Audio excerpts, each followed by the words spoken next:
What's up, Jets fans, and welcome to the first ever edition of Jet Nation Live.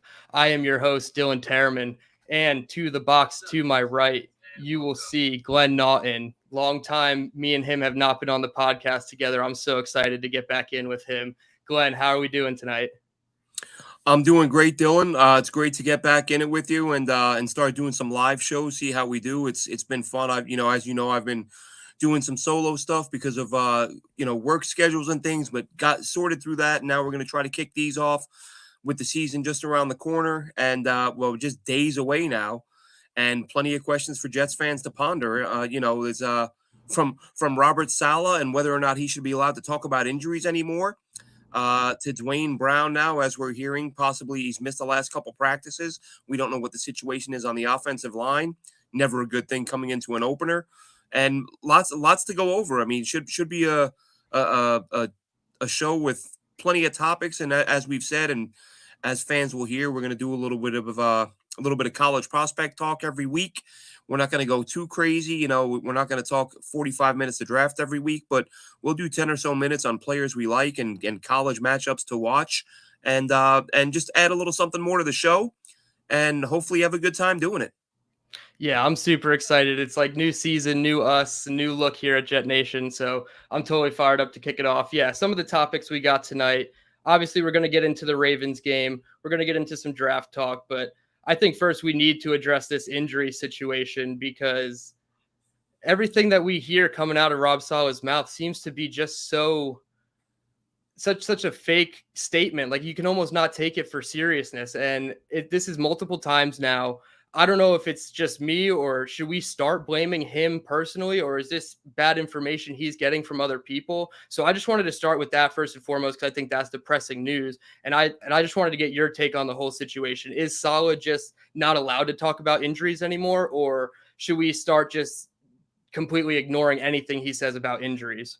Well, listen, it's frustrating, and I get that. And I said that after the second Becton injury this year, and now it happens again with Zach Wilson. I don't think Robert Saleh is just saying what he wants to say. I think he's going off what the medical people are telling him. So that's like I don't think Mekhi Becton got hurt, and the medical team said he's going to miss the year, and Robert Saleh came out and said 5 to 8 weeks. Like he's passing along the information he's being given. But so my concern more is with the medical staff than it is with Saleh. Um, Unless the Zach Wilson thing was especially weird. To say one day he might start the opener, and 24 hours later, oh, what I meant to say was he's going to miss the first 4 games or 3 games. So bizarre, and it's either someone is bad at their job. We just don't know who it is, and it's looking more and more like it's the medical staff. I don't know how and these are big injuries, like long-term injuries to key players, and they're nowhere near being right. Um, someone said to me, "Oh, I think it's just Robert Saleh being too optimistic." That's not his job. Listen, if you want to just lie for the sake of lying to, keep the other team off balance, whatever. But I don't need a coach coming out and giving a prognosis based on what he feels or what he believes. Like, what are the medical people saying? Um, and it's just and Zach Wilson. I don't know if you saw this. He kind of dropped the ball yesterday. Of course, he backtracked and said he didn't mean it, but they said to him, "When did you know you weren't playing till week 4?" And he said, "They told me when I walked out of surgery." Mm-hmm. So they've known this for a while. And for whatever reason, again, maybe he thought Baltimore would plan for both of them and all this, but it's not as if I don't know. It's not.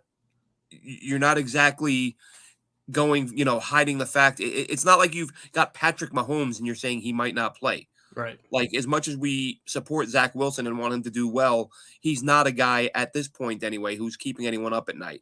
Mm-hmm. And I think after the damage the Mekhi Becton injury did in terms of whether or not we can trust this team's medical staff and head coach, I think it would have been in their best interest to be more upfront about it. They weren't.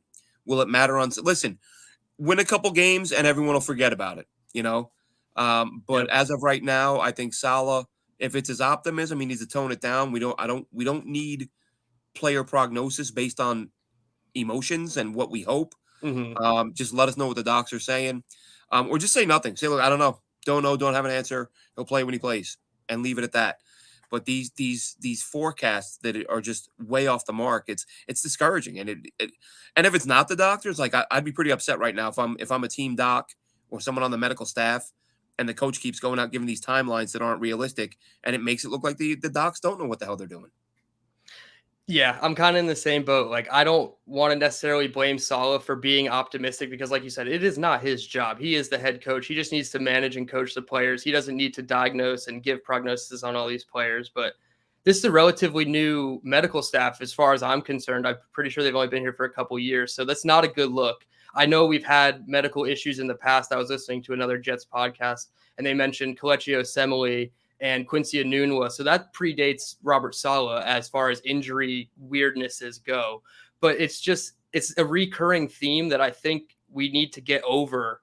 And we're already not a great team as it is. So you can't just have these little things that affect you. When you're winning games, it's easy to say, oh, 2 to 4 weeks, and it turns out to be 7 weeks, because that's what it's going to be. If he doesn't play until Pittsburgh, 7 weeks since the Philly game. That's a long time. So to go from season-ending injury to, oh, we're going to downplay it to a trim to 7 weeks, that's not a good look. So it's tough for me. I don't know exactly who to blame either, and I want to give everybody the benefit of the doubt, but it's wearing on me to the point where I don't know what to believe anymore out of these press conferences. It is even worth watching, you know? I So, mean, really nothing. That's the right. lesson. Is that whatever they say, just believe a guy's going to be back when they say he's playing Sunday, and even then, wait till kickoff.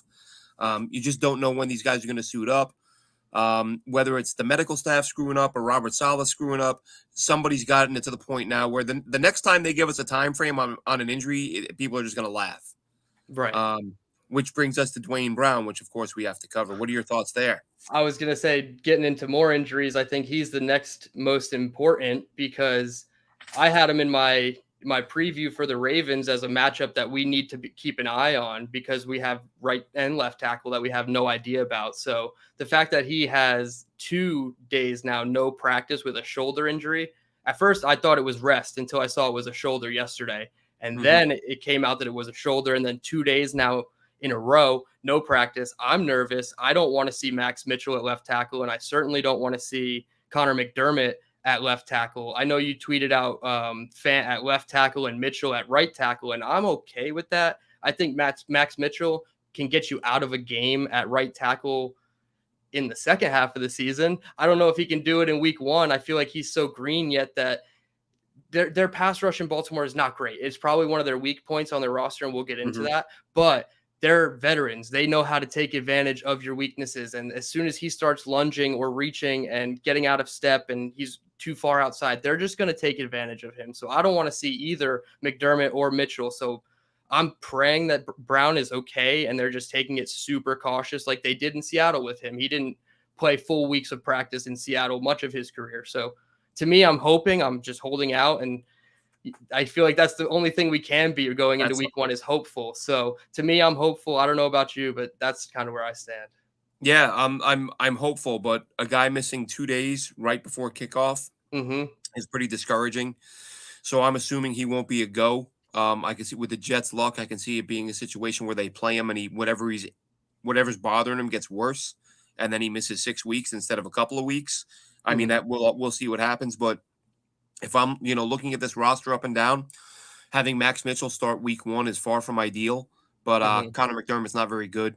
So if they were to go Fant left tackle and then Mitchell at right, that would be my preference. And I still say, man, pay George Fant. Like, if you move him to left tackle for the opener, how many times are you going to ask this guy to bail you out and then not pay him?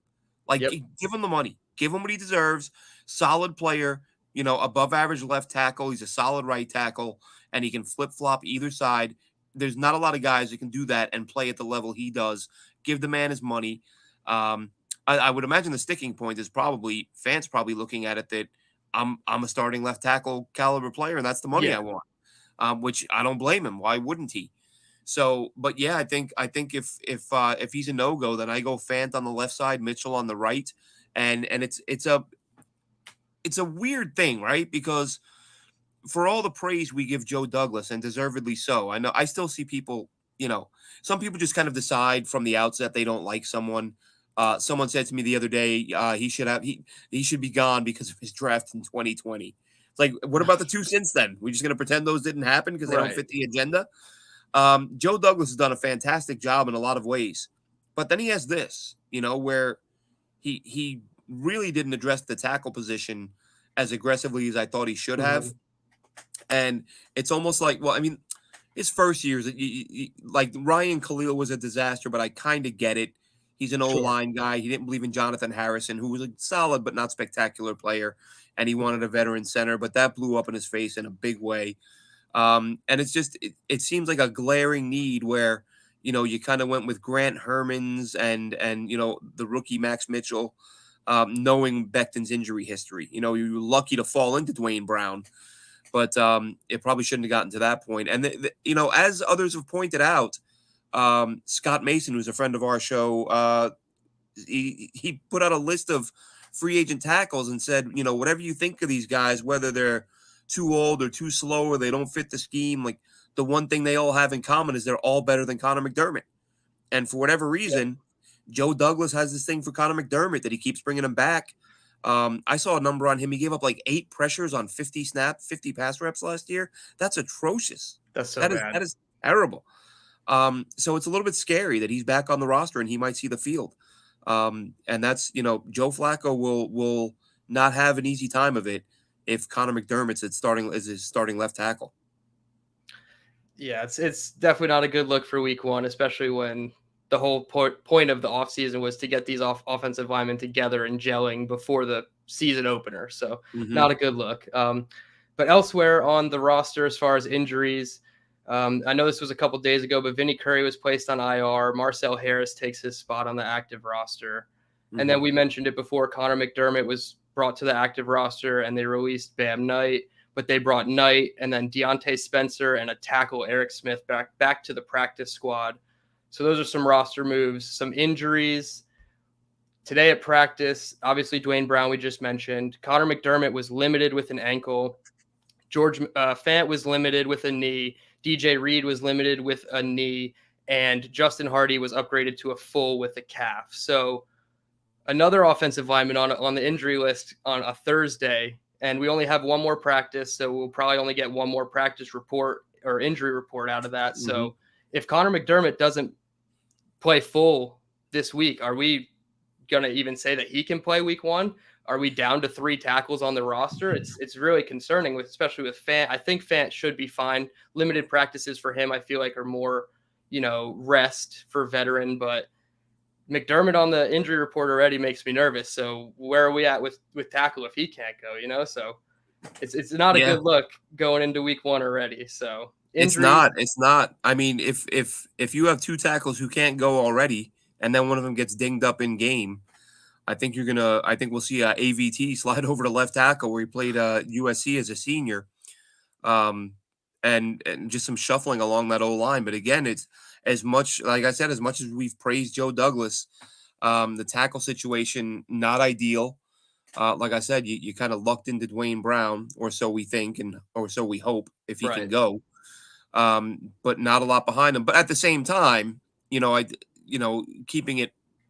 being fair to Joe Douglas, it's not as if there's a bunch of NFL teams running around with like a high level 3rd and 4th string tackle. You know what I mean? Yep. Did he gamble a little too much with Becton? Probably. Even though, I'm not going to do the revisionist history thing here. I thought Becton was going to get healthy. I thought he was going to get in shape, which he did. Didn't know he was going to, have another knee injury. So, I'm not gonna sit here and pretend I was saying all season to bring in 7 left tackles, but I do think Joe Douglas, and I've said before, like Grant Hermans, he even with a year under his belt last year on the practice squad, he's still a project to me. Max Mitchell again is a guy on the right side who's probably not ready to start, but we might find out if it was lip service, because the Jets offensive coaches were saying weeks ago that they couldn't believe how quick he was picking things up and he was so far ahead of where they thought he would be. And look, they say this stuff about rookies all the time. And sometimes you get to find out. And if he gets thrown into action, we will find out. But it can get scary on that old line if they're down a couple tackles and someone else gets dinged up during the game. Yep. All right. One more roster note before we get into the Ravens preview, and I think this is a big one. CJ Mosley had a contract restructure earlier in the week, and he went from the highest 2022 cap hit on the team of over 17 million to now the 10th highest at 5.5 million. It added 2 void years. So that's now the second contract that Joe Douglas has done this offseason that has included void contracts, the first obviously being Dwayne Brown. CJ Mosley carries a cap hit of 21.4 in 2023 and 2024. So it does not look like he's going to be off the roster until 2024, at least in my opinion. But it also frees up just shy of 12 million this season in cap space, which could allow them flexibility at the tackle position, like we were just talking about, perhaps elsewhere. So I just wanted to see your thoughts on CJ Mosley as a whole and the restructure and what you think, how long you think he's going to be here with that restructure. Well, I mean, I think it keeps them on board next season, and then I think they void the void years after that. And I think this was you freed up what 11, 12 million, but in all reality, they were close to 3 million over, so they had to free up Right. 3. I think it was 2.8 or something like that. And by doing that with Mosley, as we always say, teams like to have that little bit of wiggle room and flexibility with the cap when the year opens up. So you like to be kind of 5 million under to begin with. So in all reality, it gave the Jets 4 or 5 million to spend. Probably if they were willing to spend. You don't want to spend to the cap. Right. So you had to get 3 under. You want to have 5 to play with. So that's 8 million. So it really doesn't. It's not. I saw people say, "Oh, we have 12 million now. What are they going to do with it?" They're not going to go out and spend it. They're going to put some of it aside, and they're going to, again, some of it to get them under the cap. But I think Mosley's around next year, and then I think that's it after that. I am surprised they did this. I thought if they needed to free up a few million, they'd find another way to do it, and then move on from paying a linebacker as much as they're paying Mosley. Obviously, now that this keeps him on board, I thought maybe middle linebacker is something they do in the top 3 rounds in the draft. I don't think that's the case now. Not impossible, but I think it's less likely now that Mosley's around for another year. So it's not quite as much money as it sounds like, but the Jets are in position now to make a move if they decided to. It's not as if anyone's going to trade you a starting left tackle before the season starts. So you are talking about free agency. And there are some guys out there, as I said, they're not great, but they're better than Conor McDermott, whether it's Nate Solder or Brandon Shell. If you bring Shell in to play right tackle and move Fant back to the left side again, whatever it may be, there are some options out there.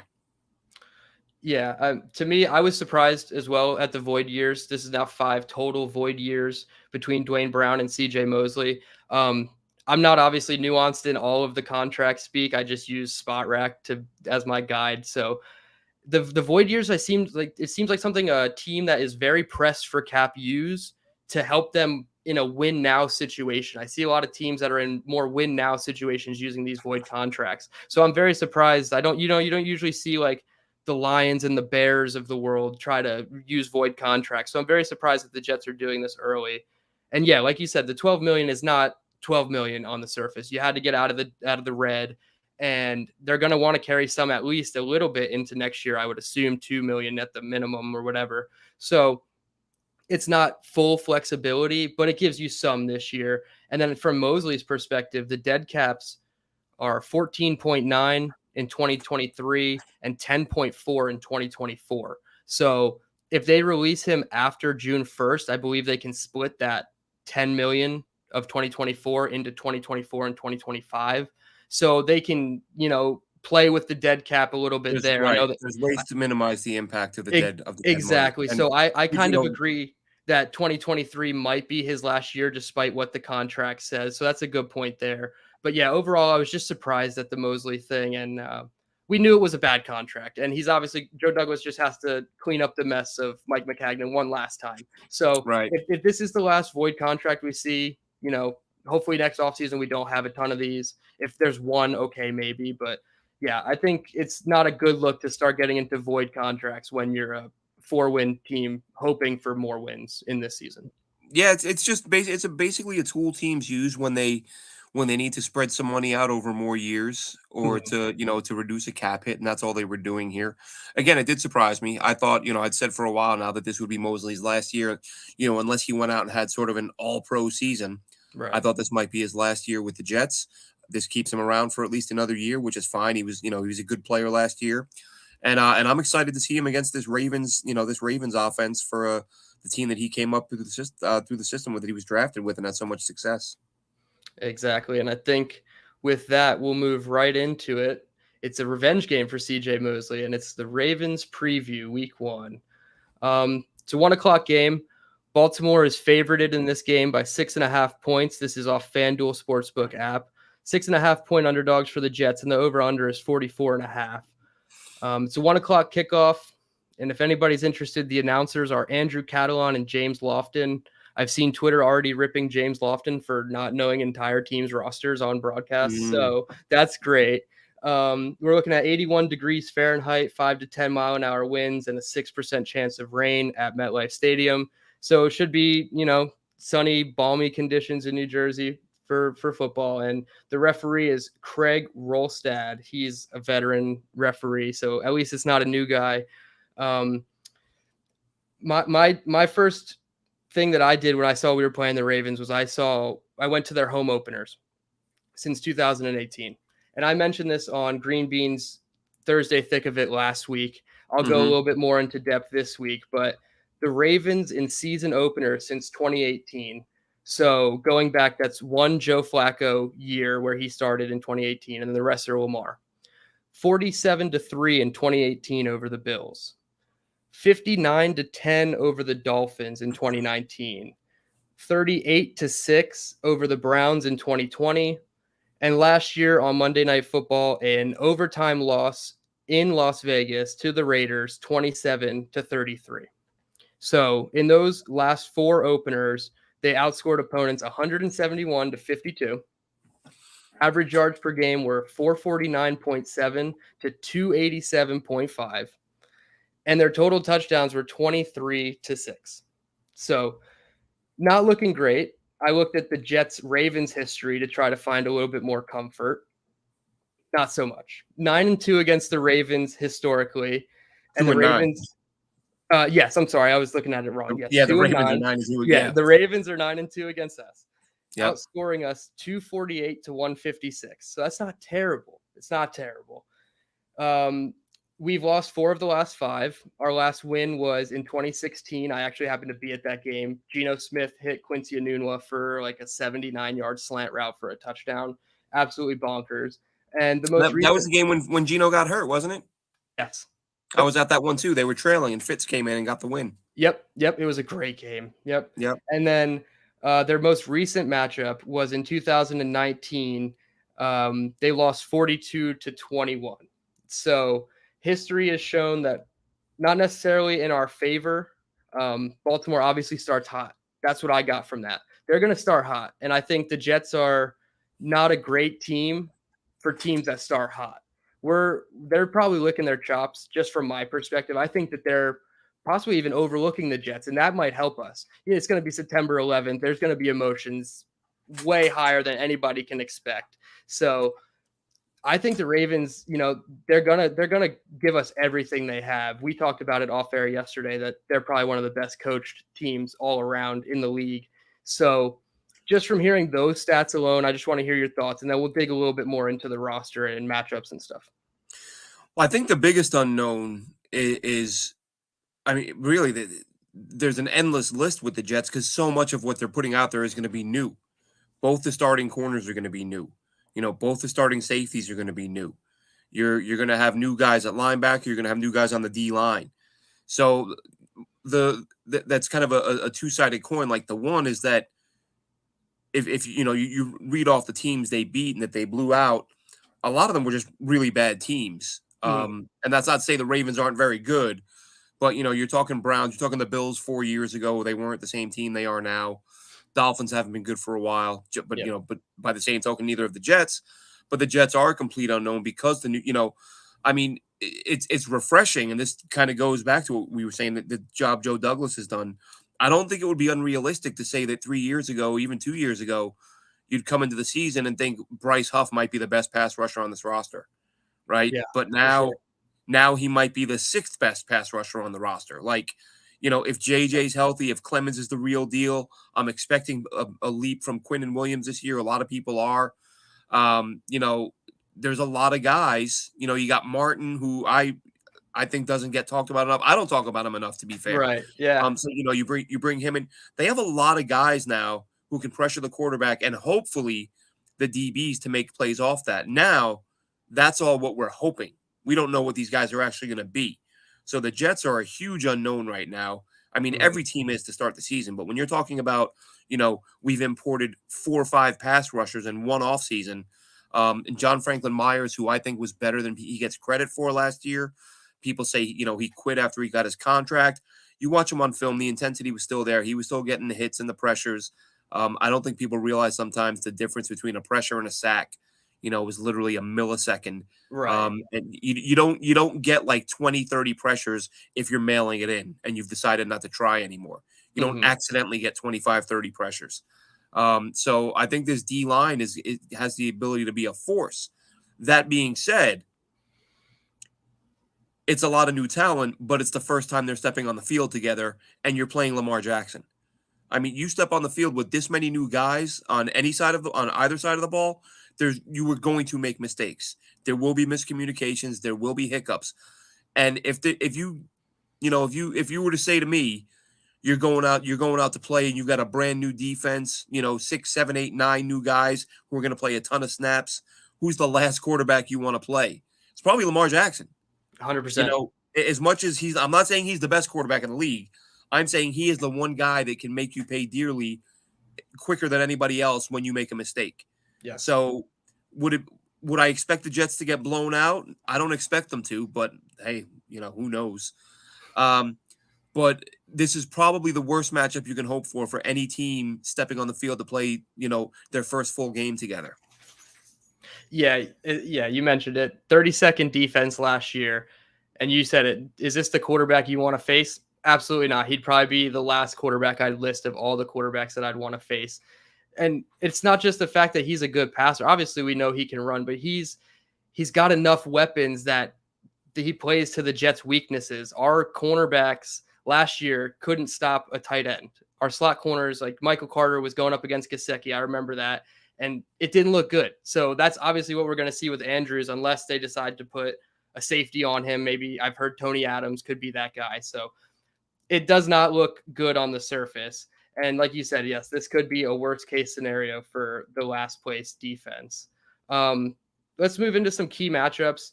I just briefly looked at the Ravens depth chart on Our Lads, and they're pretty thin on defensive line.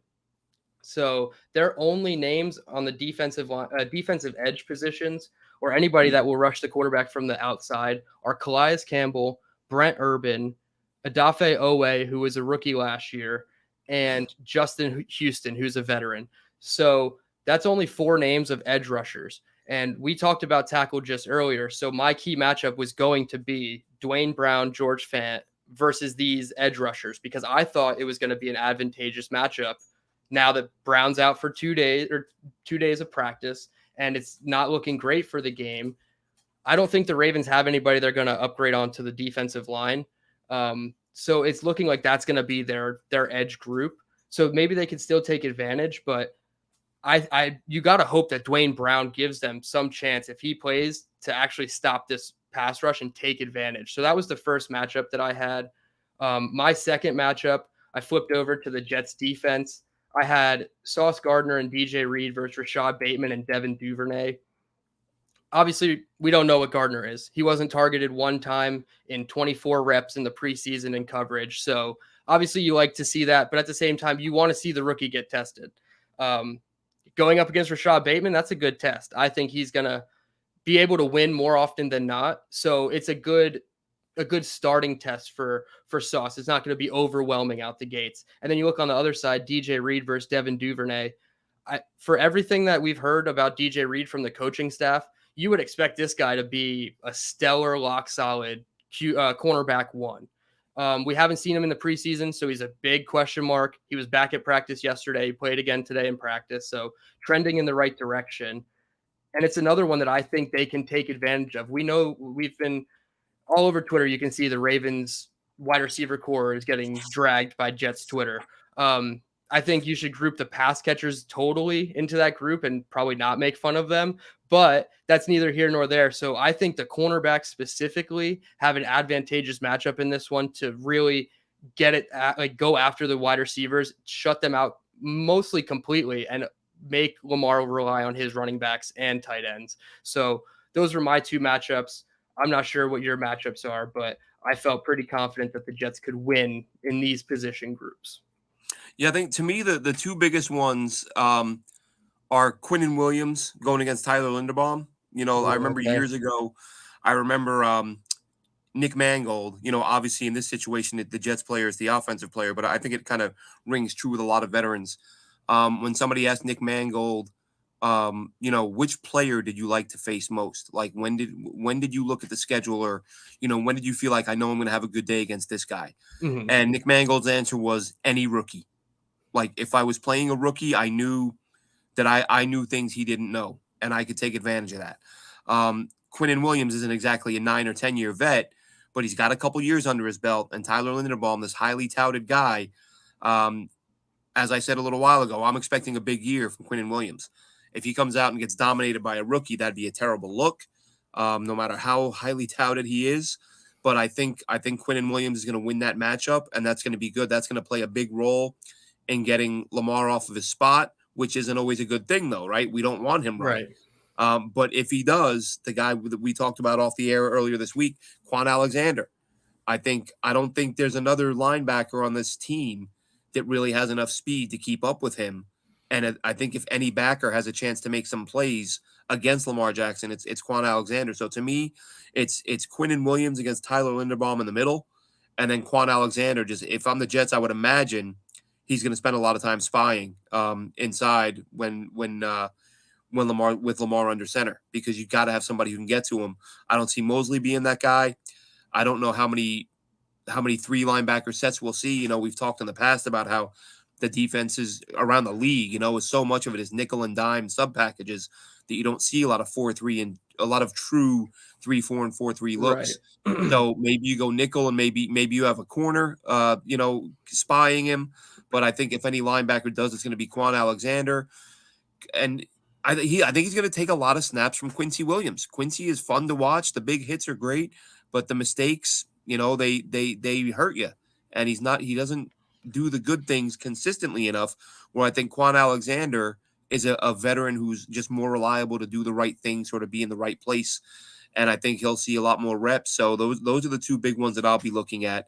I'm curious to see James Prochet, Yeah. who matches up against him. Really for the simple fact he's one of these guys. He's entering his third year. This is supposed to be his opportunity. I loved him coming out. I think I mocked him to the Jets at one point. Mhm. That guy's hands were just, to me, the best in the class that year. For all the good receivers that were coming out that year, the catches he made in college were just off the charts. And I remember thinking, I would love the Jets to grab this guy, and he's kind of a player I'm going to watch as he progresses and see if he makes it in the league. And now it looks like he's going to get a shot this year. And if Reed and Gardner are as good as advertised, then I would imagine Prochet is going to see some targets. Yeah, and as much as I like Michael Carter, I don't know if he necessarily has the speed to keep up with James Prochet. So that definitely will be an interesting one. And I'm glad you mentioned Quinnen versus Linderbaum, because in the same light of we were talking about Max Mitchell possibly getting taken advantage of on the edge, our veterans could take advantage of their rookie on the interior. So it's a big chess game essentially of trying to take advantage of the young guys. So I like that one there.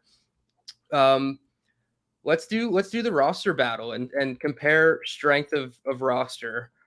Um, I don't know if you're comfortable with it, but I want to start on defense Yep, whatever because you want to do, man. cool. Because I think defensive line, we'll start there first and foremost. It's the Jets. We just talked about how many players the Ravens didn't have at edge Yep. rusher, and their nose position isn't great either, and their rookie Travis Jones is not looking like he's going to play. So I give the defensive line hand over fist to the Jets. How about you? Yeah, that's probably the easiest group to give to the Jets. Because of that depth on that D line, I think there's I was really surprised too when when we decided to do this. When I went and looked up Baltimore's roster, they weren't as strong up front as I expected. Right. But again, they're a very well coached team, which will make up for some of that. But just in terms of pure talent, the Jets should be able to. They should be the much better team up front. Cool. All right. So one for the Jets. Linebackers. This one was tough for me because we just talked about the unknowns of what the linebacking core for the Jets is. And then you look at the Ravens linebacker core, and outside of Patrick Queen, they don't really inspire you with a ton. They have Josh Bynes, Malik Harrison, who was a rookie 2 years ago, and then they have Delshon Phillips as their third linebacker. So realistically, I'm cool with giving this to the Jets. I had the Ravens written down, honestly, but I'm so cool giving this to the Jets because I think the upside of what Mosley and Quan and Quincy could be is much better than what I think Patrick Queen and company could be. So I'm going to give the linebackers to the Jets. Yeah, I put this down as a push initially, which I wasn't going to do any. I was just going to give it advantage everywhere. I gave it a push, but I think I think in my mind, I didn't want to come across as a homer and give the Jets everything that was close. But the more I thought about it, I was like, with Mosley, with Quan Alexander, if he's 100%, and with Quinn Williams or with Quincy Williams, I don't think it's off the mark to say the Jets are the better group. Again, when I looked at the Ravens roster, I came away really surprised at how thin they were in the front seven. Yeah, and we'll get into the front seven a little bit later. I wrote a little bit about them. Cornerbacks. This is where I think it gets a little lopsided. Obviously, we love Sauce, and we're hopeful that DJ Reed is going to be as good as the coaches have advertised him to be. I'm still not comfortable giving it to the Jets until we see it. I'm very let's see it before we believe it kind of spectator on that, So cornerback, I had to give to the Ravens, even with Marcus Peters limited with a knee. They still have Marlon Humphrey. They got Kyle Fuller in the slot. So they're loaded at cornerback. So I'm going to give that one to the Ravens. Same here. And really the same reason. I feel like the Jets could be as good, but there's nothing we can say we've seen that, if you do give the Jets that you are just kind of being a homer and, well, Sauce is the number whatever pick, and we expect this. Right, we expect, and I do expect them to be great. Exactly. But if they've not played a single game yet, and it will make me somewhat of a hypocrite because I will, like, when we look at the receivers, I am going to take Garrett Wilson into consideration. And that might be because he's further down on the depth chart, so you're not counting on him to be your top guy. But in terms of the starters, I would give the Ravens the nod, but I wouldn't be shocked if the Jets corners were just as good. Yep, I agree there. All right, and then safety position. Again, I'm going to have to go Ravens. Marcus Williams, Chuck Clark, Kyle Hamilton is their rookie first rounder from this past year. They still have Geno Stone as a bench, a rotational player. So I'm going to go Ravens on that one. I think all we have is Jordan Whitehead until further notice. So it's very tough, and I think that one was an easy Ravens. Yeah, I think Joyner is the X factor there because we've heard about how he was solid for his first few years, then he leaves in free agency and switches positions. He doesn't play as well. The Jets sign him with the idea of moving him back to safety where he was better before. If he kind of gets to the level he was at previously, and you have Whitehead play, then it's a little bit closer. But until we actually see it, I'm giving the Ravens the edge at safety as well. All right, so that means we had it's a tie, 2-2. For defense, we had linemen and linebackers, front seven for the Jets, and then back end secondary for the Ravens. Flipping over to the offensive side, we don't need to spend time on quarterback. I think it's obvious. Former MVP versus Joe Cool and Zach Wilson. So it's easy there. That's Ravens. Running backs. This is the Jets.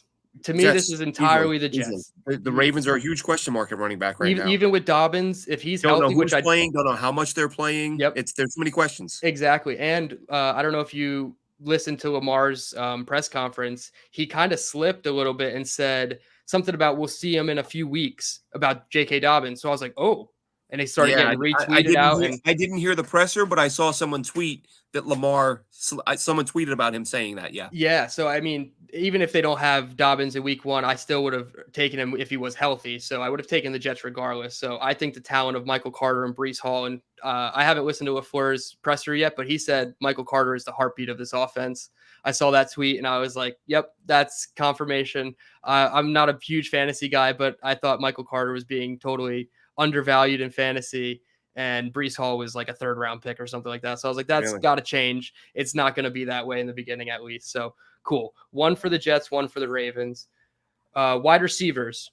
To me, this is the Jets. Jets have a ton of talent. Two top picks plus Corey Davis, Braxton Berrios. I think Braxton Berrios is probably better than Devin Duvernay if you were putting it tit for tat. So I think that's an easy Jets one there, which is great. Tight ends. I think we hit a little bit of a halt. I think it's close to a push. Again, I'm going to use the until we see it method, and I'm going to have to say the tight ends for Baltimore are better. Mark Andrews is so good. Nick Boyle's always going to be their blocker. And I mean, what we saw from Isaiah Likely as far as a pass catcher, I know he's kind of got deficiencies in the blocking game, but we've both watched a lot of Likely when he was coming out last season. So he was somebody that we definitely liked, and I think as their 3rd tight end, that's really good. And I love the Jets tight ends. I've been on my soapbox screaming about how great this is, that the tight ends have been overhauled. Uzama, Conklin, Ruckert, and I love Lawrence Cager. That's my guy. Athletic upside is what I've been preaching. So I was so close to saying a push, but I'm honestly just going to say it's like 55-45 on the Ravens. So. I agree. And it's because Andrews is so good that he's what puts it over. If we were going depth 1 through 3, I might say the Jets, but you know, in terms of the starting, you know, you figure the majority of your sets, you're going to run more 2 tight end than you are 3 tight end. So I'm looking at it, the top 2, and Andrews is head and shoulders above the Jets 2 starters. So I'm giving it to the Ravens, but same as you. I love this tight end group. I did a show a couple months ago. I think it was actually, it was with Scott Mason, who I mentioned earlier. And he was saying who were some of the surprise players. And this was pre-camp. And I said, Lawrence Cager, man, like I want that guy to make the roster. I want him to find a way. I think the guy just has such great hands, great length. I feel like if you have in the middle of the field, I don't think it's a stretch to say the Jets' 4th tight end right now might be better than their 1 and 2 that they've had the last 5-6 years. I would, you know, even though Lawrence Cager has like 1 NFL catch, I would take him over a lot of the guys the Jets have started. So I love the Jets group from top to bottom, but I'm giving the Ravens the edge here. Yeah, that was definitely a tough one. All right, last group on offense, offensive linemen. It's another close one. I looked at their roster. I saw obviously Linderbaum is new for them, Zeitler is new for them, and Morgan Moses is new for them coming from the Jets, obviously. And then I saw that Ronnie Stanley is limited, and it's not looking great for his chances of week 1. To me, that makes me want to lean the Jets. I know we haven't, and I'm kind of being a hypocrite. We'll believe it when we see it with this offensive line, especially. But if Dwayne Brown is healthy and Ronnie Stanley does not play for the Ravens, I think this is the Jets. And I think that they can actually be much better than the Ravens offensive line, at least while Stanley is out. So I think that's fair, and I agree with what you're saying. You know, we are doing a lot of believe it when we see it, but we, you know, this is a little different in that, you know, like the new guys, Laken Tomlinson, Dwayne Brown, we know they are very good players. Like they have proven they can play in this league. We saw AVT last year getting better as the season went on. So these guys, they may not be proven as a group, but they are proven commodities along the line. Conor McDermott, of course, or Conor McGovern rather. Not, you know, not an all-world player, but a you know, I would say an above-average player. So no real weaknesses there as long as those starters are playing. If they're out, if McDermott's on the field, then it's Baltimore all the way. But if both units are fully healthy, I can see why you go Jets. But I'm going to go Ravens only because I'm taking the pessimistic view. I have a bad feeling about the Dwayne Brown thing. I think missing 2 practices this late in the week, I don't expect him to play, and that's why I would go Baltimore. Yeah, I think those are all good points, and I think it's even closer than what I said for tight end, 55-45. It would probably be like even like 51-49 for the Jets. So it's splitting hairs literally, and it is. But I think there's more upside with the Jets due to being a little bit younger and possibly a little bit more talented on the interior. But that's great. So we had I had 3 for the Jets on offense. You had 2. So it comes down to coaching. And if I don't think it's going to go in the Jets' favor, unfortunately. So it looks like the Ravens are going to win overall when you break it all down by 2. I have the Ravens coaches. I assume you have the Ravens coaches. Absolutely, absolutely. So And really, we're doing this as a sort of tail of the tape. They used to do yeah, this every year with Super Bowl matchups. I like doing it position by position like this, but obviously we're not weighing position value. Like Lamar Jackson right, plays the most important position, and he's so right. much better that one outweighs 3 or 4 wins at the other positions. Exactly. So it's fun to do, but I think Lamar is such a difference maker. I think the Jets' biggest hope is that Lamar didn't practice, all through camp. Yeah, Maybe he'll be a little rusty. right. Maybe even if he's rusty for a half, even if he needs the first half to get settled in, and maybe Yep. you get up by a score or two, force a fumble, you give yourself a shot. But if Lamar plays clean, then you're in trouble.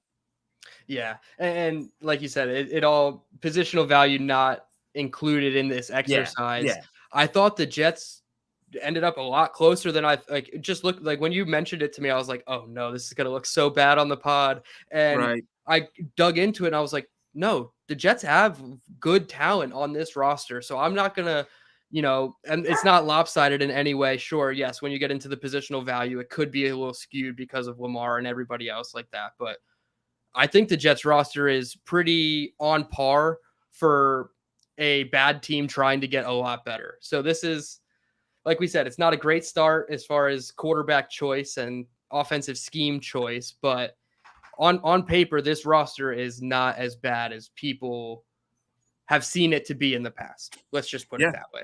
No, absolutely. And then I'm going to veer off a little bit here and touch on something because this isn't something we discussed pre-show Mhm. about topics we would cover, but I tweeted about it yesterday.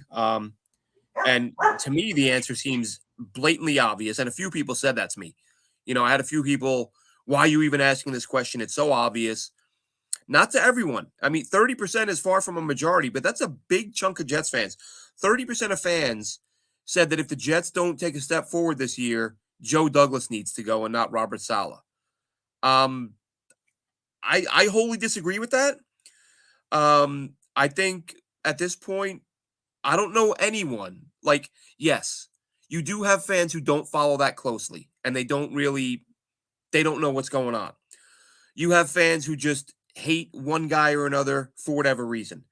But in terms of like respected, informed, knowledgeable, whatever fans, pundits, I don't know anyone that hasn't raved about the improvements the Jets have made. As I've said, Brees Hall, yes, we have to see how it pans out on game days. He might bust. Everybody might bust. We don't know. But Brees Hall is the most physically talented running back the Jets have had in my time as a fan. His combination of speed, power, vision, agility, his ability to cut and make guys miss, they've never had a back like this in my time as a fan that I can recall. The receiver depth, I mean, Jesus, it's a few years ago, Robbie Anderson was the only good receiver on the team. And I loved Robbie because he was the only guy who might make a damn play on Sundays. But he might be the 4th or 5th guy on this team if he was on this Mhm. roster. Well, Mhm. probably 4th. But I mean, the talent is so much better. You've got a superstar guard that you've added in free agency in Tomlinson. You drafted a guy who you hope and who looks like he's going to be one on the other side in AVT. You've solidified the center position. You have a guy in Fant who can flip side to side and do a decent job. I mean, Gardner, Reed, this team is it's light years above where it was even last year. So to say that if God forbid, God help me, if this team goes and wins 4 or 5 games this year, and you tell me Joe Douglas is the problem and not Robert Saleh, I can't, I don't know how to respond to that. If someone is like, I see it and I think, okay, and I'm not knocking this. Not everyone is blessed enough or not fortunate enough to spend the amount of time watching this team that some of us do. Some people are part-time fans. They catch a headline, they catch 10 minutes of WFAN, they see the odd tweet, and they don't really know what's going on. I Mhm. get that. But for anyone who's paying attention and is a diehard fan and looks at this roster and how it's evolved over the last 2 or 3 years, and if you were to say, if this team is no better this year, it's Joe Douglas's fault. What more can I mean, as we said, he could have done better at tackle. But listen, if we dissect every GM from the beginning of time, you'll find moves they could have, should have, would have made. Not every move works out. Mistakes are made by everybody. But across the board, like I said earlier, the number 3 and 4 tight ends right now would be the number 1 a couple years ago. The number 1 receiver from a couple years ago would hardly see the field now. The O-line is light years ahead. They have more pass rusher. The best pass rusher 2 years ago was the 5th or 6th best pass rusher now. Yep. Again, what's JJ? We don't know. Clemens, we don't know. But you get what I'm saying. Exactly. The number of supremely, or I should say, the guys who have more talent, significantly more than the guys they're replacing, to tell me that no improvement would be the GM's fault. I don't know what reality you're living in. I don't. Yeah, I actually missed that poll, or else I probably would have quote tweeted it and been like, the fact that anybody can answer this, like it's hard to even pick one or the other, in my opinion, because say your case is to fire Joe Douglas after a bad year of just from a wins perspective. Say you win five games and it's not enough and they want to cut ties with Joe Douglas. I think you would have to look at the quality of those games. Like maybe they lost 4 or 5 or 6 one-score football games. That to me says he's getting enough talent on the roster to compete. Like if they're getting their doors blown off 53-14 to the Patriots every week, yeah, then that's a talent problem and it's probably a coaching issue too. So it's very hard to, without seeing anything yet, obviously blame who would be first to go.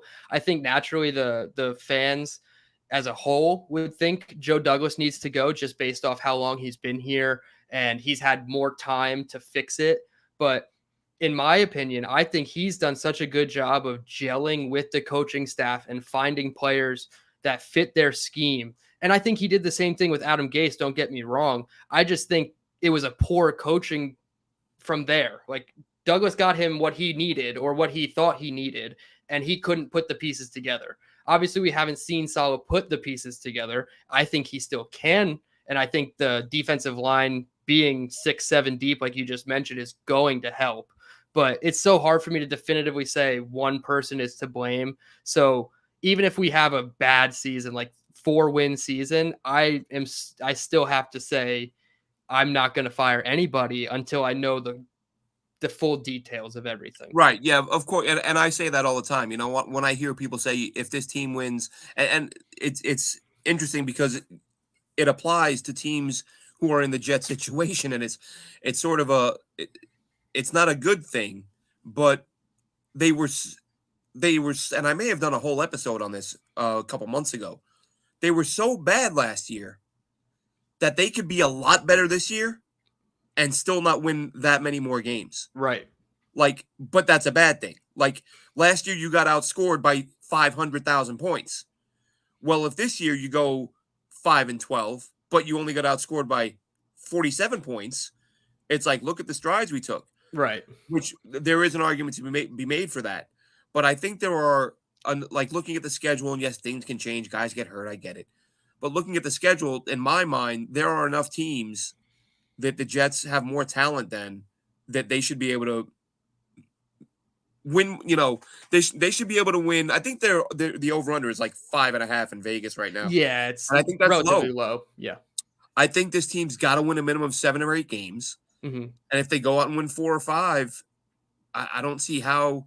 Again, it would be how it unfolds. You know, if you lose a couple on, you know, when I hear fans say if we don't make the playoffs, you got to fire the guy. All right, well, what if you're playing for the playoffs in week 17 and you lose the game on a blown call? Right. You're going to fire the coach? Right. Like, or the GM when things are clearly trending in the right direction?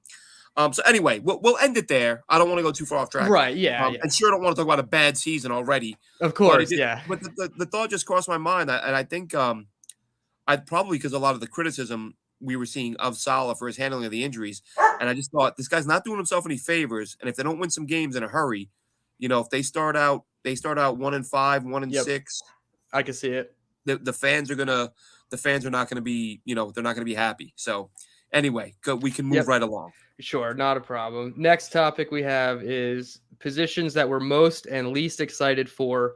I assumed this was season long, not just for week one. So I'll kick it off with my most, and we'll go most, least. My most, I had two positions because it was very hard for me to pick one. I've always been a huge fan of this wide receiver core since Elijah Moore came on. I've been screaming wide receiver one from the rooftops. You as well. So that's the position that I'm super excited to watch. They have obviously Garrett Wilson in the fold now. So now you have two young dynamic players, tons of upside. Braxton Berrios, I think people are still like kind of about Braxton Berrios. I think he's really going to be a part of this offense. Mike LaFleur can count on Braxton Berrios. And I think he's going to have a role more so than just a gadget player. So wide receiver was one. And then the position that covers wide receiver, cornerbacks. I'm so excited to watch this cornerback group. I mentioned it earlier. I'm a huge Michael Carter II fan. I think what he's doing from a mental perspective and a communications perspective, what I've watched just in the little bit of film, I only watched the starters in preseason because until we know the 53, it's hard to just sit there and watch 90 players that aren't going to make the team.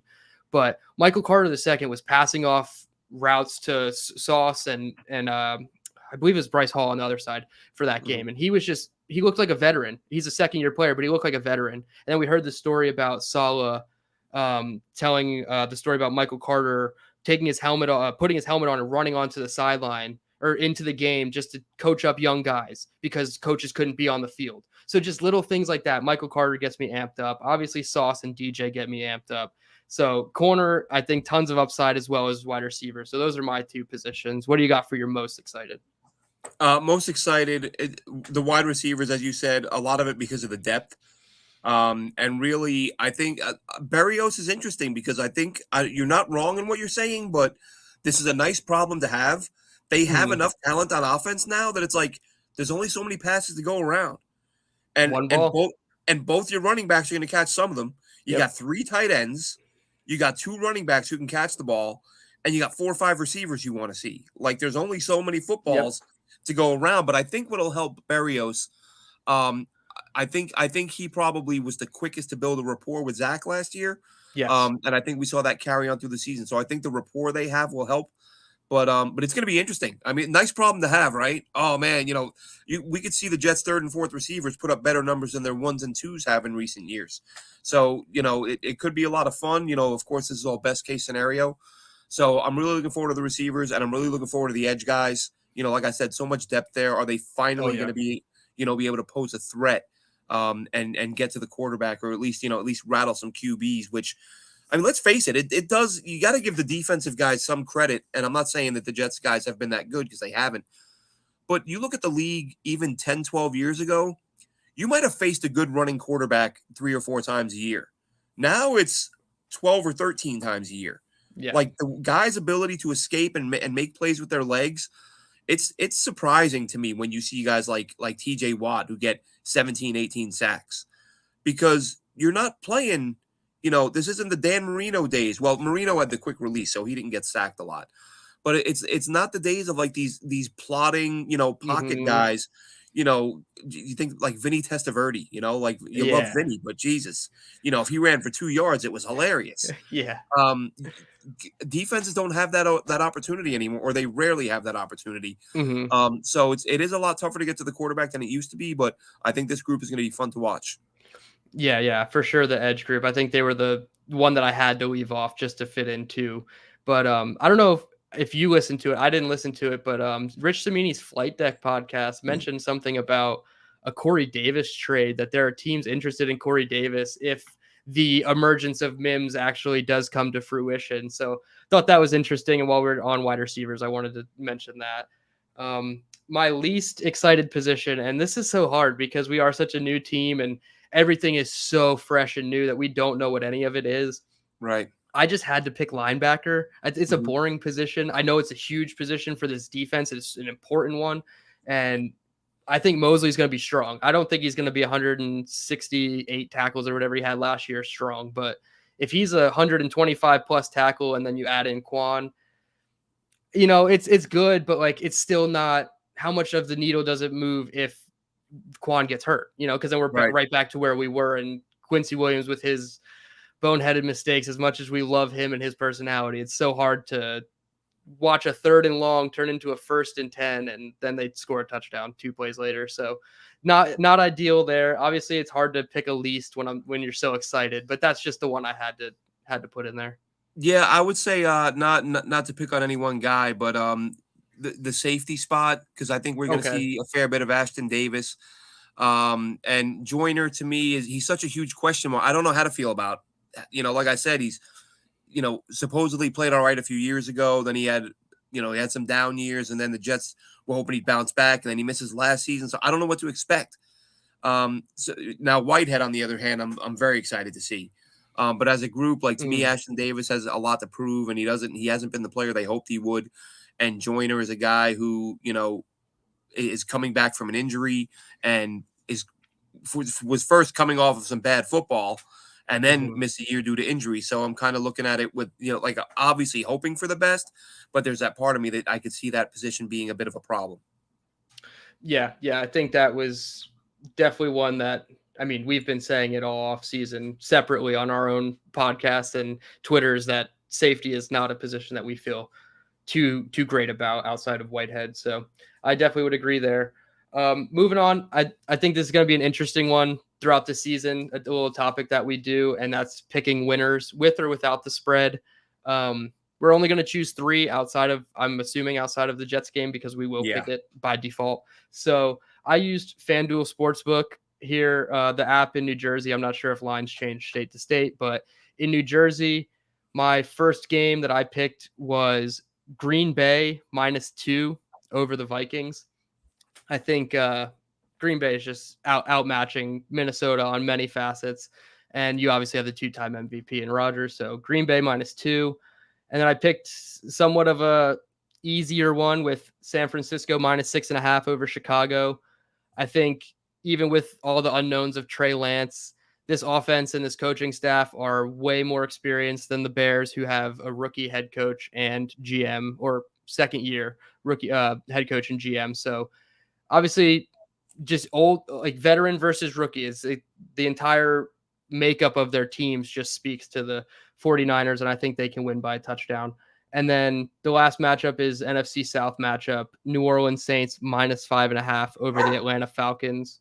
I don't think the Falcons are going to be too great this year. I think they're going to be a bottom 5 team picking high in the draft. So New Orleans, with their defense, they're not going to miss a beat. I know Sean Payton's gone and he's a great coach, but Dennis Allen had been there, so he's going to just step right in. And I think if Jameis even plays okay, they could win this game by 6 points. So those were my 3. All right, I'm going to go with I agree. Basically, you got to feel terrible for what's going on with Justin Fields. Oh yeah. That team the Bears have put together around him makes the Mike McCagnon Jets look like an all-time great. I mean, they just they don't have an NFL roster. So like you said, even with San Francisco being in bad shape, I think the Bears and their fans are in for a really it almost looks like they're already playing for the number 1 pick. Like, that's the plan. Right. Because they're certainly not approaching this like they want to win any football games. So there are probably street free agents out there right now that are better than a lot of their starters. Absolutely. And they're not signing any of them. So I think the Niners are going to win in a blowout. Well, not in a blowout, but I think they'll cover that easily. I also like this game is going to be fun to watch. I'm so glad it's not on while the Jets are on, because Denver-Seattle, Denver-Seattle, give me Russ Wilson, revenge game. I mean, you got Russ Wilson going against Geno Smith, and Russ Wilson is only a 6.5 point favorite. I'm taking that all day. And then I'll take the Chargers over the Raiders by 3.5. Okay. That San Diego team, they always seem to find a way to not come up big in big games, but in the opener against the Raiders, I like them to win that one. Yeah, I like that. I like that we each included a divisional game at the end there too. That's awesome. All right. I think it's time for bold predictions now. We'll do bold predictions, and then we'll do our game prediction, and then we'll move right into the college stuff to end it out for the last 20 minutes. All right. Sounds good. we'll do 1-for-1 bold predictions, and then we'll Okay. just give a little bit of feedback on what we think. My first one, it's a little easing in, but it's a two-parter. I think the Jets will either have offensive rookie of the year or defensive rookie of the year. I think Breece Hall and Jermaine Johnson are the two that I'm circling right now. Obviously, it could change. It could be Garrett Wilson, and maybe if it's Michael Clemens, hell yeah. But those are the two that I'm circling right now. So I think the Jets, that it's not terribly bold, but I think the Jets will have an offensive or defensive rookie of the year on their team this year. Look at my first one. Saucer Hall wins. Yep, rookie of the year. That's crazy. That is so funny. That's ridiculous. You started saying that. I'm like, he is not about to say that. Yeah, and it's not on the Google Doc, so I would not have seen. I just said bold predictions. That's literally my first one. That's great. And I didn't even include Sauce there. So it realistically could be Sauce even more so than Jermaine because he's going to play every single snap. Exactly. I think it's tougher for corners, but I think he could be that good. That's great. So yeah, Sauce or Hall rookie of the year is that's mine as well. I'm gonna go with this one because I think I had this one last year and he missed some time and I may have said 6, whatever I said. I'm saying 7 sacks for Bryce Huff. Okay. Yeah. You know, he only had 1 or 2 each of the first couple of years, but I think when you look at, and we've talked about this a lot, you look at his win rates, the number of pressures he gets per snap. He beats his man, sort of at a level that elite guys do. But I think the reason the sacks haven't been there is because the secondary has been so bad. Yes. But I think with that improved secondary and give him that extra split second to get there, I think he's a guy who can get to the quarterback.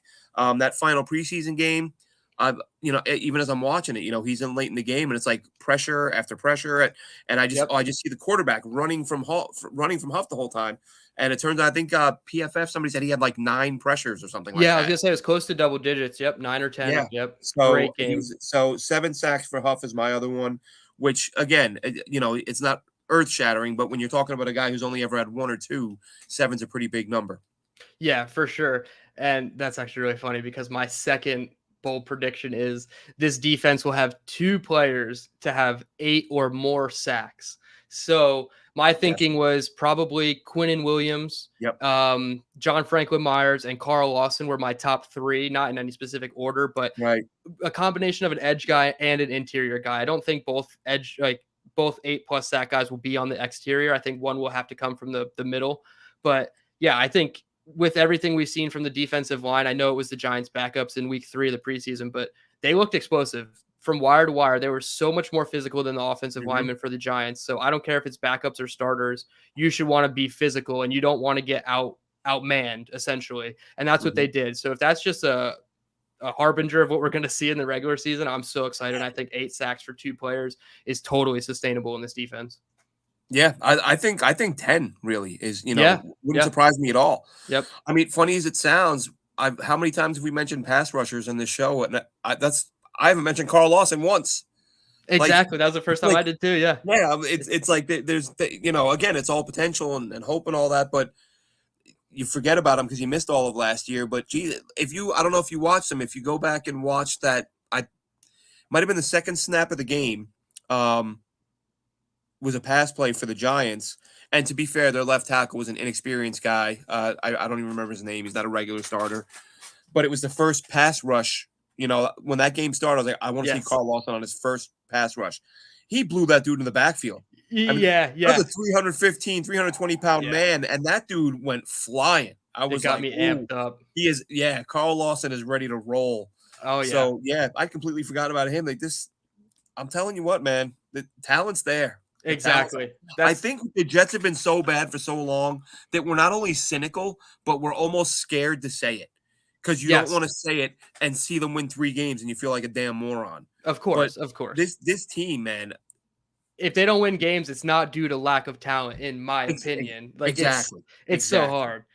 Exactly. So okay. So that was. Is it my turn now? Yep. You're number 2. I'm going to say career high receiving yards for Conklin. I'm going to say he goes for 750. Oh, hell yeah. That's a good one because it's not a terribly low bar at 580 something, but it's definitely clearable in this offense and the way he was producing at tight end 1 in the preseason. Exactly. Yeah, especially if the O-line struggles a little bit and he becomes kind of a safety valve. Exactly. Those little stick routes over the middle, just sit down at 5 yards in the zone. Absolutely. That's a good one. All right, offense. I'm sticking with offense. Mike LaFleur will average 2 trick plays per game. So when we get to the end of the season, we might have 20 plus trick plays in the bag, and I think Mike LaFleur is going to start them out early with this Ravens defense. I think we're seeing them third quarter of the Ravens game, even second quarter if something gets a little hairy. We're gonna see Mike LaFleur open up the bag, and I think this is gonna be the start of when Jets fans get nervous that he gets poached as a coach. Not this year, maybe I'll in tell you 2 what, years, but I don't know what week it was, but it was early last year when he just some of the stuff he did, and I was like, "Oh, this guy's not staying. Like somebody's taking him." In the next couple years, he's gone. it's That's so the hard. worst thing Yeah. about having a great coordinator. Yes. Jets haven't had Exactly. that problem very often, but No. it wasn't long with some of the stuff he did, and then when he got like the wild stuff, the lateral at midfield, I was like, "This guy is nuts." Those third And and 15s. Yeah. yeah, and he's It's gonna go. amazing. So yeah, but that'd be a ton of trick plays, but he ran a lot last year with not a lot of talent. So was he running it because of the lack of talent? Now this year he Sure. go more conventional, or does he say, "Oh well, now we have some more toys to play with. Now Let's we get got interesting both. here." Exactly. Yeah.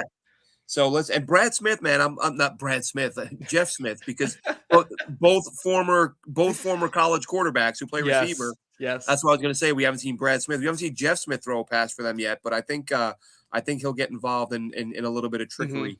I can see it. Um, and my last one, I'm not even sure if I want. This is a gut feeling. Hmm. I'm not even sure I want it to happen because it would look bad for the front office. But I'm going to say Michael Clemens will have a more impressive rookie season than JJ. Okay. Yeah.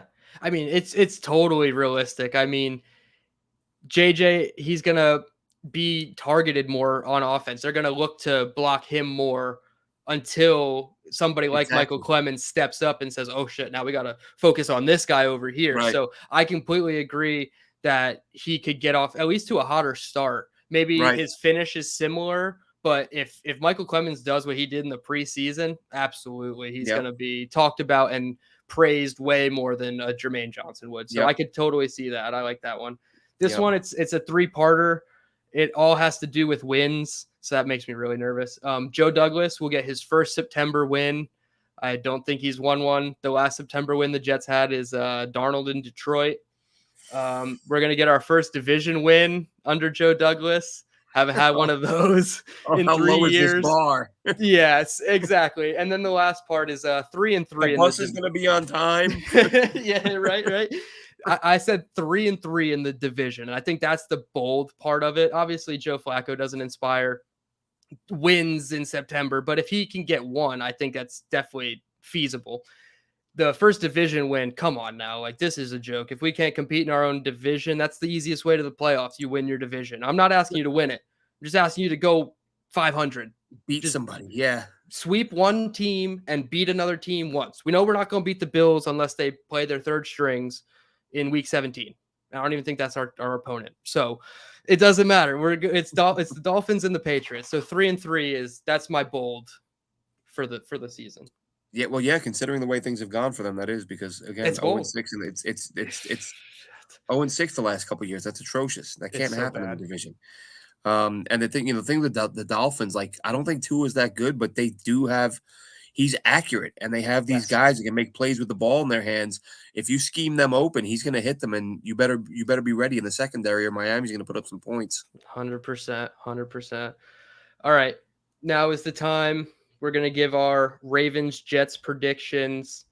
I'm going to let you go first because I need to tweak my final score here, but I think my thought process is going to be the same. Yeah, that's fine. I'm going to say 27-20 Ravens. Hate to say it. Think the Jets keep it within a touchdown, but I just think, as I said, and I'm not. It's the Lamar factor. It's the fact that this defense has yet to play a football game together, and the first time they're getting on the field to do that, they've got Lamar Jackson on the other side, and they're on the road. This is one of those where if the Ravens won by 20, it wouldn't shock me. Sure. But well, you know what? Having said that, having gone through the rosters, that would shock me. The Jets should, at the very least, be able to control the clock a little bit and prevent Right. Baltimore from running away with it.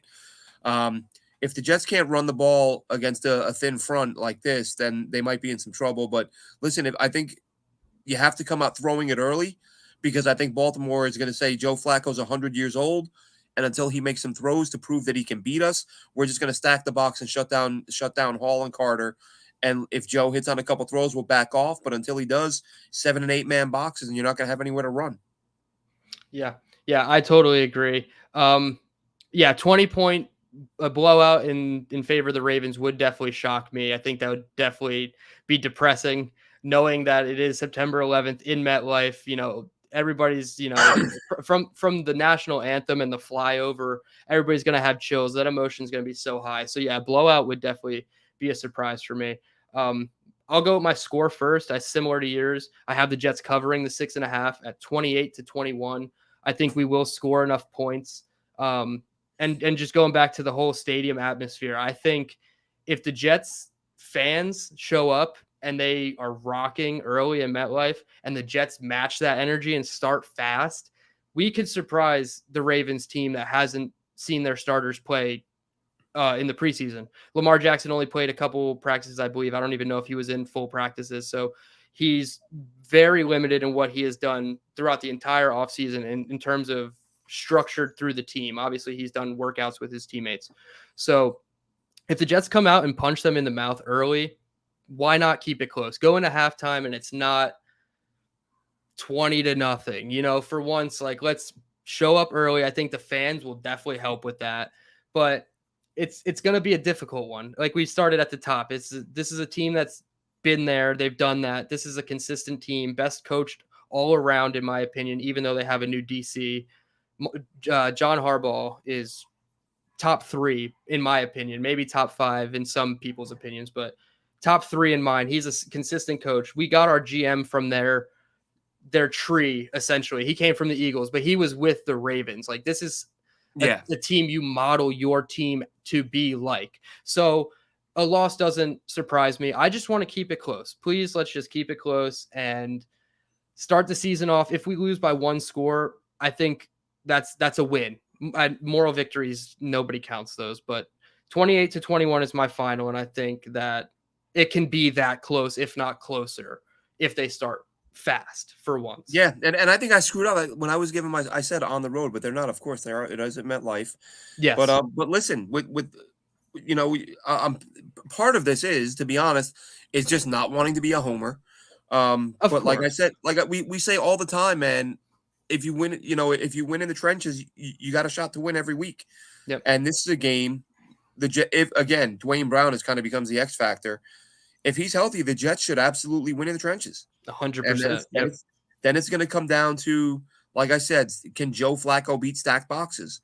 And if that happens, the Jets could win this game. But I'm just kind of, I want to temper my expectations, and I want to, as I said earlier, remind myself that it's the worst quarterback you can face for a new defense. And so that's why I'm going Baltimore. I will probably, as I often do, put money on the Jets to win, even though I'm saying they're going to lose. But I probably should stop doing that because I never win bets. But hey, the points. That's them with the points is pretty nice. Yeah, that's true. That's true. All right. I think it's time now to get into our last 15 minutes are going to be about the 2023 NFL draft.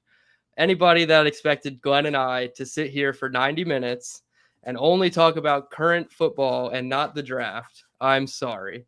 I know we might take a viewer hit, and that's okay. But the draft is, it's the last 10, 15 minutes. This is if not. You only wanted to hear pro and Jets, you can tune out now. Exactly. But we're just gonna talk about a couple of games we're looking forward to watching and a couple of prospects that maybe aren't. I was gonna say we're not looking at it like the season's over. Let's start mocking where the Jets are who they're gonna pick at 4 or whatever. Yes, this is just a precursor. Let's just introduce everybody to the draft. That's why I chose big teams for my 2 matchups to watch this weekend. I think everybody is going to be watching Alabama and Texas. I highlighted that one. Alabama, anybody on their roster that you want to watch that's a junior or higher in their career, we'll say, just watch them because they're probably going to be in the draft this year or next year. But guys that I had circled, Will Anderson, obviously he's the top edge guy in this class. He's probably going to go number 1 depending on who ends up as the number 1 pick. Jahmyr Gibbs, who's a Georgia Tech transfer. It's very hard to watch Georgia Tech football and get a good idea of what these guys are going to be at the pro level because it's not a pro offense really, in my opinion. So Jahmyr Gibbs is somebody I'm really excited to see break out. And then Jordan Battle, the safety for Alabama, just goes back to need. I think the Jets might need a safety at the end of this year. So Jordan Battle is somebody I've already watched and did a small deep dive on, and I like what I see.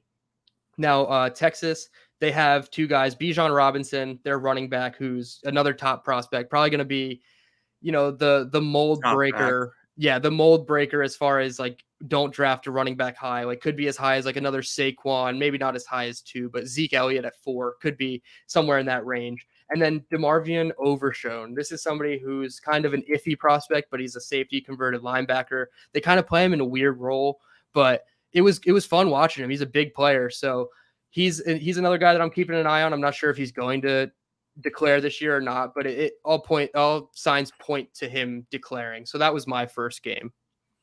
Yeah, I'm a big Overshone guy. I wanted to sort of avoid this game because I figured it's what everyone would talk about, but there are too many players I like to not talk about this game. But Overshone was a guy I was going to discuss. And of course you have Xavier Worthy, the wide receiver, who is an absolute monster. He's healthy, right? I haven't heard anything on him. Not Isaiah Nayer got hurt. He got hurt. Xavier Worthy, Worthy Nayer was the Wyoming transfer that I was looking forward to seeing. Yep, he's eligible next year. Xavier Worthy, he's available next year, I think. Right. Yeah. He's so such an good. explosive player, though. Yes. Yeah. They also had a guard who I liked, the left guard. Was it Aguilar? I forget, but he got hurt. He's out for the year. Yeah, he's one of the ones that tore his ACL, Junior Angelo or something like that. Yeah, he was another one. I liked him. Yep. Yeah, it was unfortunate, but that's a good matchup. But like, I think the first, because Texas wasn't very good the last couple of years, but I forget. I watched a few of their games last season. Texas, Oklahoma last year is one of the best games you'll ever see in your life. It was amazing. Yes. But Overshone, which it might have been that game, I forget. I turned on a Texas game, and I think within the first couple possessions, he had like a sack, a blocked punt, a forced fumble. He was just all over the place. So he kind of got on my radar in that game, and I've liked him in everything I've watched since. So that game is going to be huge. Yeah, basically Alabama, just anyone in junior or senior, they're probably going in the first round. Like, that's all you need to know. Exactly. That's all. What round? Well, Alabama, first round. But one game, this is obviously not a big one. But a couple of players I really like. I know a guy we talked about, Jaden Reed, Michigan State. Didn't do a whole lot last year, but he didn't do a whole lot last week, but he had some opportunities. He was overthrown on a deep ball. He would have had a deep touchdown. The box score didn't look great, but the game will show that he played better than the numbers show. Yes. Xavier Henderson's a safety out there who I really like, and this isn't I'm not jumping on a bandwagon here. I actually tweeted out during the offseason a couple months ago. I think I actually started a thread on Jet Nation forums too, which, by the way, check out the forums at jetnation.com. I said my favorite linebacker in this class was Jacoby Windman, who transferred from UNLV to Michigan State. And I was like, I'm going to be watching this guy. I really like him. Michigan State apparently has converted him. He's just going to play DN for them now, or at least that's where he's going to spend most of his time. Which is good. Yeah, and it was actually really funny. I was on vacation, as you know, Dylan. My Wi-Fi wasn't great. I was driving back like the 11, 12-hour drive from France, and I get my phone. I'm like, oh, Michigan State played yesterday. Let me see how Jacoby Windman, if he did anything significant. And I just Googled Michigan State football, and all these headlines pop up. Record day for Jacoby Windman. Jacoby Windman I was like, oh my God.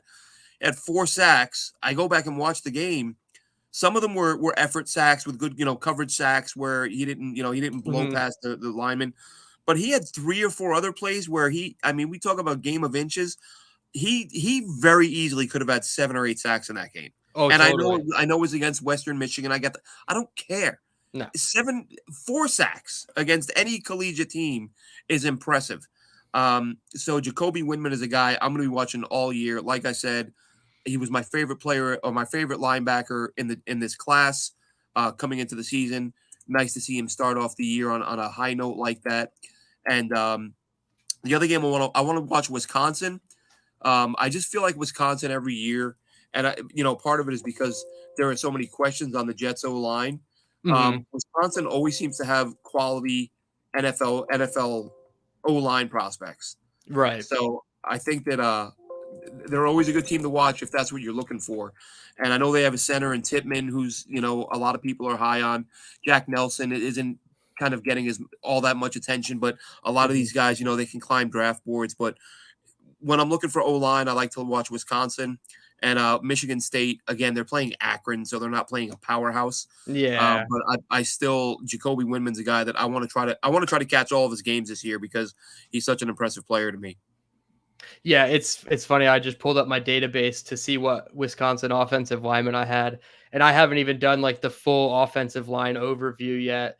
And I already have 3 names in there, so you Yeah. can always count on them to be a force for offensive line for sure. Yep. And it's funny because I was going to mention Jaden Reed as my obscure draft prospect just because he's not being talked about as the top guy. Right.